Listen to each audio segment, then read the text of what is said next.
তো বন্ধুরা আজ আমি আপনাদের কাছে শেয়ার করব আটা দিয়ে স্পঞ্জি কেক। আর এই কেকটি বানাতে যেমন সহজ খেতে কিন্তু অনেক সুস্বাদু হয়। তো এই কেকটা আমি কিরকম বানাচ্ছি আপনারা কিন্তু পুরো ভিডিওটি দেখতে থাকুন, আশা করি ভীষণ ভালো লাগবে। তাহলে চলুন কাজে লেগে পড়ি। এখানে আমি দুটো ডিম নিয়েছি। প্রথমে ডিমটা ভেঙে নিয়ে ডিমের সাদা অংশ আর হলুদ অংশটা আমি আলাদা করে নিচ্ছি।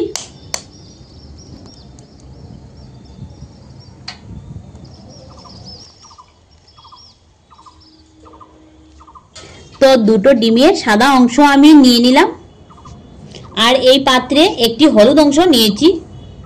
প্রথমে ডিমের সাদা অংশটা ভালো মতো ফেটিয়ে নিয়ে একটা ফোমের মতো তৈরি করে নিব।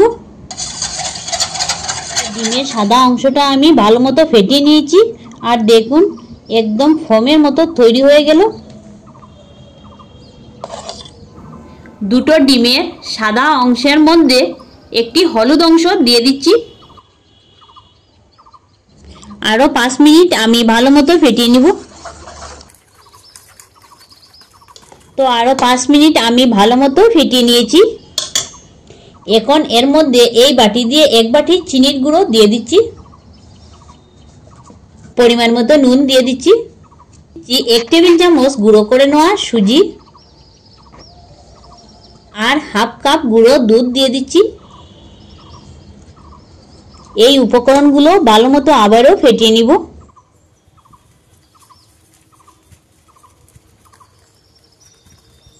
তো আরো কিছু সময় ফেটিয়ে নিলাম। এখন এর মধ্যে দিয়ে দিব আটা। আর আটাটি আমি চিনি যে বাটি দিয়ে দিয়েছিলাম সেই বাটি দিয়ে 2 বাটি দিয়ে দিচ্ছি।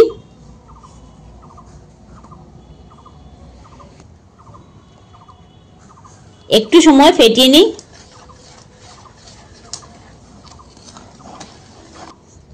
তো একটু সময় ফেটিয়ে নিলাম। এখন এর মধ্যে কমলা লেবুর রস অ্যাড করব, তার জন্য রসটা নিয়ে নিচ্ছি। কমলা লেবুর রসটা নিয়ে নিলাম। এখন এর মধ্যে ঢেলে দিচ্ছি। আরো 1 কাপ জল দিয়ে দিচ্ছি। ফেটিয়ে নিব আবারও। কিছু সময় ফেটিয়ে নেওয়ার পর দিয়ে দিচ্ছি 2 চা চামচ সাদা তেল আর দিচ্ছি কিছুটা চীনাবাদাম ভাজা। এটা দিলে খেতে দারুণ লাগবে। তো সবকিছু দিয়ে দিলাম। এখন আমি ব্যাটারটাকে আরো 10 মিনিট ভালো মতো ফেটিয়ে নিব। আর সব শেষে দিয়ে দিব কিন্তু বেকিং সোডা, বেকিং পাউডার। এখন দিয়ে দিলে এর গুণটা চলে যাবে, তাই আমি শেষে দিয়ে দিব। তো ফেটিয়ে নিই, তারপর ফিরে আসছি। তো 10 মিনিট আমি আরো ভালো মতো ফেটিয়ে নিয়েছি।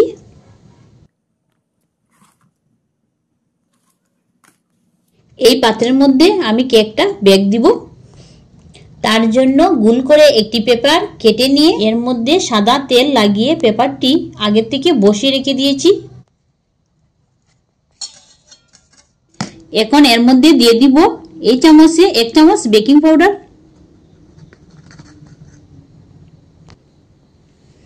আর দিয়ে দিচ্ছি এই চামচের 3 ভাগের 1 ভাগ বেকিং সোডা। খানিকটা জল দিয়ে দিচ্ছি। ভালো মতো মিশিয়ে নিব।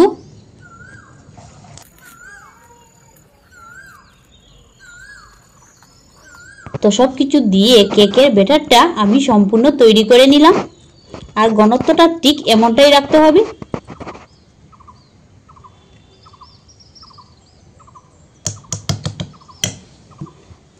এখন এই পাত্রের মধ্যে ঢেলে দিব।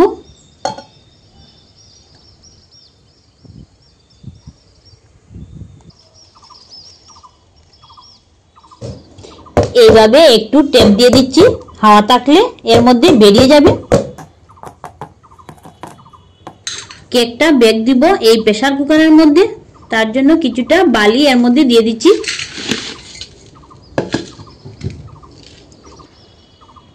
বালির মধ্যে এরকম একটা স্ট্যান্ড বসিয়ে দিচ্ছি।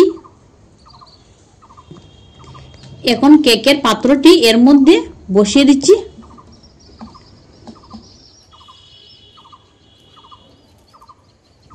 চাপা দিয়ে রেখে দিচ্ছি এই ছিদ্রটা খোলা রেখে।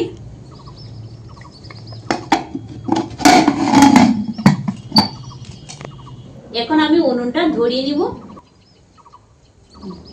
তো বেক দেওয়ার জন্য কুকারটি উনুনের মধ্যে চাপিয়ে দিচ্ছি।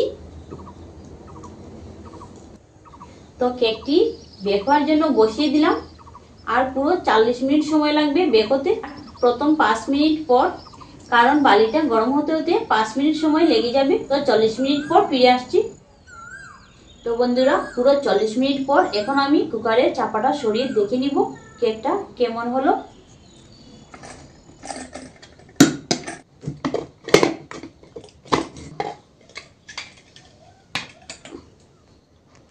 বাহ, খুব সুন্দর হয়েছে। তো কেকটা ফুলে অনেকটা বড় হয়েছে, আর কালারটাও কি দারুণ এসেছে। নামিয়ে নিব এখন কেকটা। তো নামিয়ে নিলাম। ঠান্ডা হওয়ার পর এই পাত্র থেকে সরিয়ে নিব। তো ঠান্ডা হওয়ার পর চারদিকটা আমি ছুরির সাহায্যে ছাড়িয়ে নিচ্ছি, পাল্টে নিচ্ছি।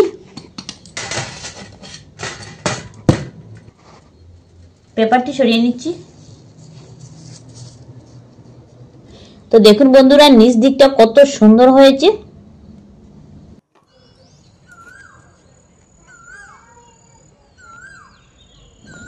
পিস করে কেটে নিচ্ছি।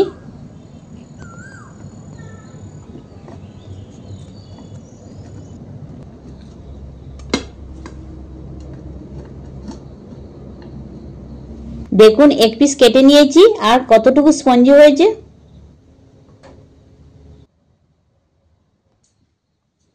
তো দেখলেন তো বন্ধুরা, কত সহজে আটা দিয়ে স্পঞ্জি কেক বানিয়ে নিলাম। প্রথমে আমি একটু টেস্ট করে দেখে নিব।